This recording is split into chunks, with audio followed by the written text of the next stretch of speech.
All right, this is Mr. Kirkwood. This is the next experiment that we're doing for the 4th grade. We're doing the conductor detector. There's certain things that you're going to have to know with this experiment.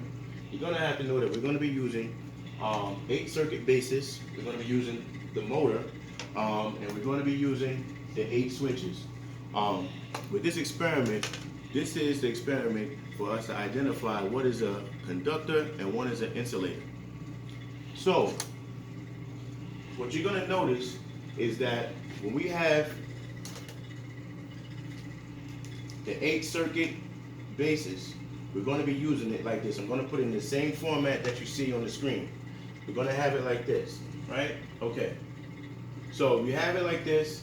So then you want to make sure you have this wire, and this wire has to be just like this.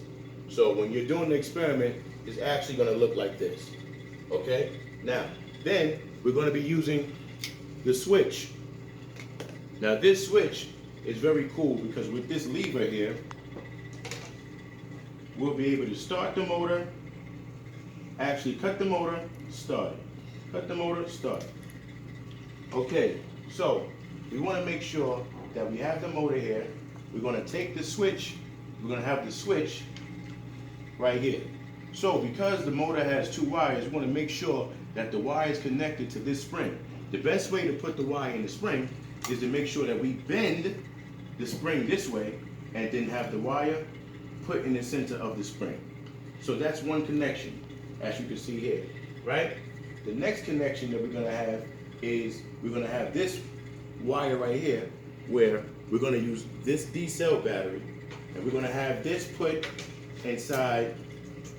Actually, this is called the 8-bulb, actually the 8-cell holder. We're going to have this right here. Then we're going to have the other wire put into this spring right here. And then you want to make sure you bend the spring so you can actually easily put the wire in the spring. So there's going to be a wire connected to this spring. It's going to be another wire connected to the switch. Okay, what's next? What's next is we're going to have another wire that's going to be given, and this wire is going to be connected right here. Okay, as you can see right here. Okay, one wire connected, which is the red wire, is going to be connected right here. Same way, bend the spring, the spring, and then just put the wire in the spring. Then what we're going to do is we're going to have another red wire.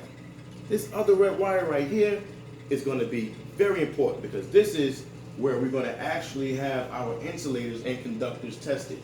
We're going to put this portion of the wire inside this spring. That way now you have 2 openings of 2 wires, like so. So you're going to have a wire coming out of this way, and you're going to have a wire coming out of this way. So it should look like this. And then this wire should be connected right here, and this wire should be connected right there. Now, what you're also going to be given is a tester bag. Now this tester bag has insulators and conductors in there. But by now, we should know what are insulators and what are conductors. So make sure that you study this video and prepare for class. And I'll see you tomorrow.